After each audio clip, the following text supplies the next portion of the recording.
Hi everyone, my name is Amber. Welcome back to my channel. Today we're going to be talking about the worst books of 2020. So I actually only have 5 books here because I didn't read too many terrible books. I'm getting quite good at figuring out which books I'm going to enjoy, and so I tend to pick up good books for me. But there are 5 books that I thought were either really disappointing or were just full-on crap, even though I thought they were going to be at least passable, but they weren't. So I'm going to get into the books now. I don't own any of them still. I've actually gotten rid of all of them because they were just that bad. So the first one is Rumours by Christina Lauren. I was doing a Christina Lauren project at the start of this year in which I was trying to read all of their books and figure out which one was best, but first of all they had too many books, and secondly I started it off with Rumours and I really didn't enjoy it, so that kind of set the tone for the entire project for me, unfortunately. Rumours is about a woman who is mildly obsessed with a busker in New York City. This guy's Irish, he's not meant to be in the USA still, and so the woman, the main character, agrees to marry him in order for him to get his green card, mostly because she is just obsessed with a stranger, and I really didn't find the romance all that great. I thought it was quite problematic in places. The main character seems very stalkery at some points and just, like I said, obsessed, so I didn't like it. I didn't vibe with many Christina Lauren books, but there weren't any others that so far I have actually hated, but this one I gave 1 star. It was awful. I think if you're going to write a romance book, the romance has to be good, otherwise it's kind of pointless to read, and this romance was terrible. Next we have a book that I have done a full-on review for, and I will link it up above, and that is Wicked Saints. So this book made me so angry because it was awful. I'm trying to remember the plot of it because the plot was mostly non-existent and I don't understand how it's getting so much hype. So this is about a woman who lives in one kingdom and she is sought out by the prince of another kingdom, and I think the prince's kingdom is kind of oppressing her one, and they're after her because she has some incredible powers. She's all powerful or something. So she flees. She tries to avoid the prince, and then she flees with the help of another guy who is an arsehole, basically. I think there's supposed to be a ship, but he is manipulative and awful, and I really didn't like him, so I hated the romance in it. I also hated that this was a lot like the Grishaverse, and this isn't just me just pulling a popular YA series like out of thin air. It was a lot like the Grisha series and I really didn't like it. I feel like the author was writing Alina and Darkling fanfiction with this. I was not here for that, to put it bluntly. You can check out more of my thoughts on this in my review, which again is linked up above. I won't be reading the sequels for this. I did a recap on Recaptains as well, so you can see the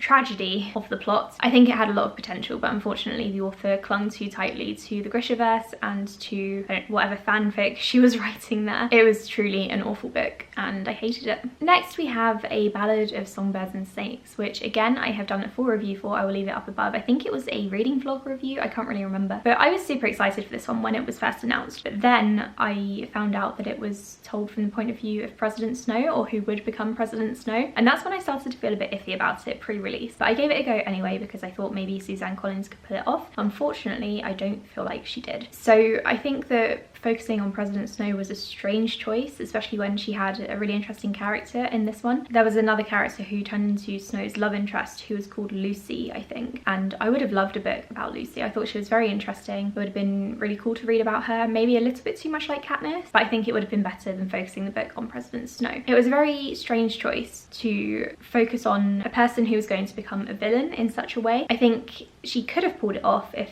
it was done properly. Like, I have nothing against reading about villains and villains' origin stories, but in this case there was nothing redeemable about Snow. He was quite boring. We spent a lot of time in his head and it just didn't really give me the insight that I would have wanted. So I didn't like this one. I thought it was a bit crap. I'm not going to say that I was disappointed because I don't think my hopes were all that high, and I was a bit skeptical after finding out that it was going to be told from Snow's point of view anyway. So I'm not disappointed in this one. I just don't think it's a very good book. Again, you can check out my review if you want to know more of my thoughts. Next we have a true crime book which is barely talked about. It's not very popular, and that is Inside Timrington Place. So this book, or this true crime case, was the focus of a TV show, I think on the BBC, but it could also be Channel 4, I can't remember. And I hadn't heard of it before, but apparently it was a very famous case back in the mid 1900s, and I went into it not knowing much about the case, which was a mistake because this book assumes that the reader already knows about the case, is already familiar with it, and already knows the outcome, but I didn't. So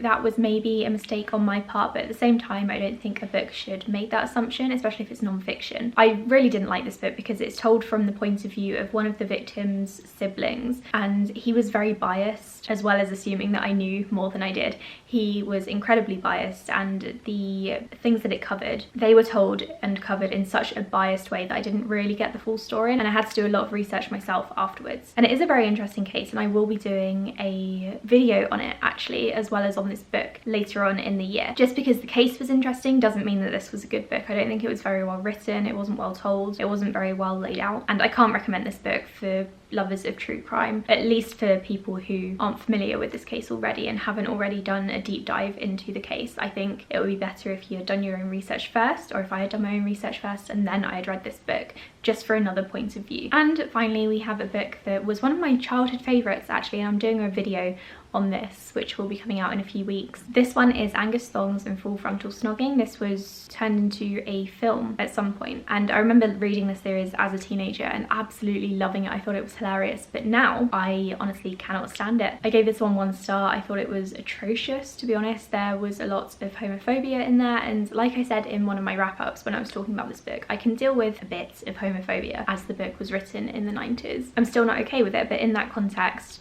I will put up with it. But this was just non-stop. There were multiple references to being a lesbian, and there were homophobic nicknames given to several characters, or to the main character herself. She kept calling herself a leso or a leser, and on top of all of that problematic stuff, it was actually quite boring, and I can't remember why I enjoyed it so much as a teenager or a preteen. I think I was really into reading books told in diary format at that point, and that's what this is, but it wasn't written very well as a diary formatted book, and it was just a load of crap, so I really didn't enjoy it. I won't be rereading any of the series, and I won't be recommending this to my younger sister because it was awful. Okay, so those are the 5 worst books of 2020 for me. I'm quite glad there were only 5 books that I hated enough to want to rant about in this video, because that means that the rest of my reading was actually quite good in comparison. There were some boring books that I read in 2020, but there weren't any others that I outright hated or had problems with. I also didn't DNF many books in 2020 either. I think maybe I DNF'd 1 or 2 at the beginning of the year, and then after that I was just picking up good books, so